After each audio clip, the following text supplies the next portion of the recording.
These times are busy, and your time is limited. So, how do you make the most of it? The kind comments you leave regarding the progress I make each devlog really mean a lot. So, I thought I'd make a video discussing how I managed to make that progress with everything else that's going on in my life. Now, without further ado, let's get into it. Number 1. Know what you need to do. It's important to have a plan of what you want to get done each day to stay focused and avoid wasting precious time. Once I upload a devlog, I create a list of all the tasks I aim to complete before the next one. A note-taking app can work fine for this. However, there are alternatives specifically designed to be more effective. For example, Trello. I then move tasks over into each day as I complete them.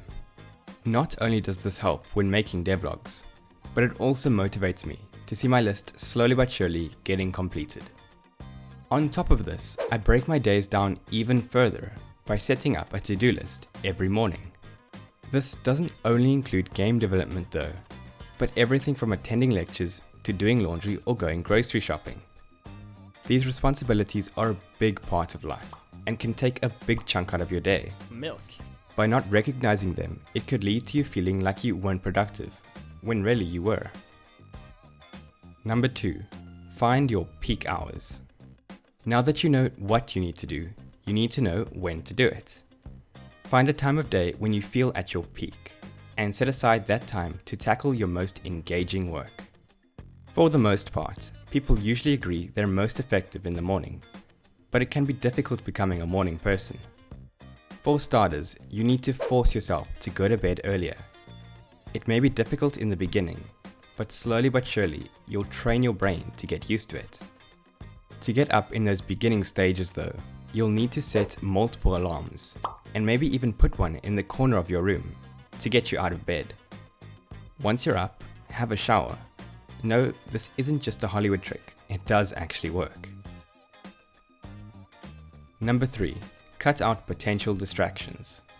Now that you're ready to get to work, you need to make sure nothing will distract you from being the most productive you can be. If you can, disconnect from the internet and only have the applications open which you need to complete the tasks you have planned. Most of the time though, your phone is the culprit. So set it to do not disturb mode and chuck it somewhere where you cannot see it.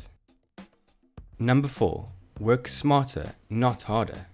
Where applicable, take shortcuts and use clever tricks to get tasks done. If you notice a task is becoming repetitive, find a way to automate it. Even if that means searching Google for a solution, you'll learn something which will be an overall time saver for future projects. For example, when I decided to generalize the way I stored data for the different characters in my game, it meant having to copy over all of the existing values between scriptable objects whose fields already had the exact same names. Instead of doing this manually, I realized I could use reflection to get the names and values of each field and store them in a public static dictionary. I then created context menu items to copy and paste the values over, kind of like what Unity has for components, but now for classes of different types. Number 5. Don't multitask. A widely debated example of multitasking is listening to music while you work. Now, before you get too upset and overprotective over your favorite lo-fi stream, I will admit that this can be different for different types of people and tasks. As a general rule of thumb though, if you're working on something which involves linguistic processing, like programming, stay away from lyrical music. I personally like to listen to ambient noise. However, this is mainly to block out the traffic from my bedroom window. Number 6. Take breaks. Yes, I'm talking specifically to you. We're all guilty of this, but breaks really are necessary. Now, when I say break, I don't just mean lying on your bed and watching YouTube videos. Unless of course that means watching one of mine. It also means going outside for walks or meeting up with friends. If you live on the top floor of a block of flats like me though, and don't necessarily have access to the outdoors, start learning a new skill which doesn't involve you staring at a screen. As an example, I just recently purchased an electric keyboard and have been learning how to play.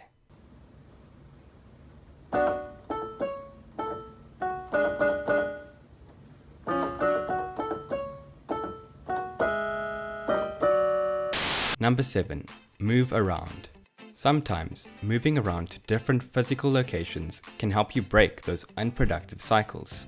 This is certainly the case if you find yourself spending too much time in one particular room, which can over time lead to cabin fever.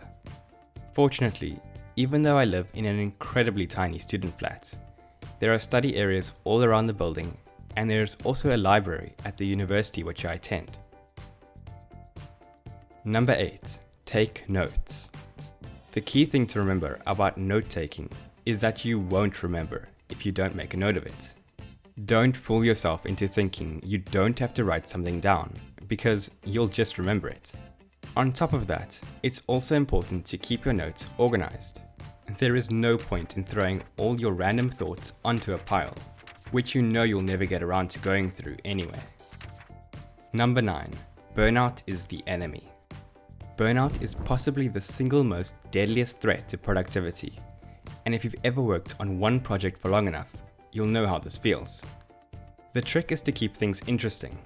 Game development is, in itself, very stimulating, because there are so many different fields to learn about that will only benefit your current and future projects by getting involved in. The next thing is to join a community and share your work. Humans are by nature social beings, and indie game development in particular can often become very lonely. Discord is an amazing social networking tool, so join a server and engage with its community. Number 10. Treat yourself. 3 words for you. Treat yourself. While finally publishing your game is the end goal and reward for all your hard work as a game developer, it will take a very long time to get to that stage. Nowadays, we expect instant gratification, and working on a project for too long without rewards can be demotivating and cause burnout. That's why it's important that you reward yourself for reaching certain milestones. Currently, I'm watching an episode of Avatar: The Last Airbender every evening while I have supper as a reward for completing all of the tasks on my daily to-do list. Now, for some reason, we as a society have decided that 10 is a nice number to end lists off on. So that's where I'll wrap it up. If you're struggling to be productive, I really do hope this video was helpful, and that you find that motivation to put the extra effort in and achieve more with your time. In the end though, these tips are only useful if you're disciplined. And discipline is choosing between what you want now and what you want most. Thanks for watching, and I'll see you in the next one. Take care.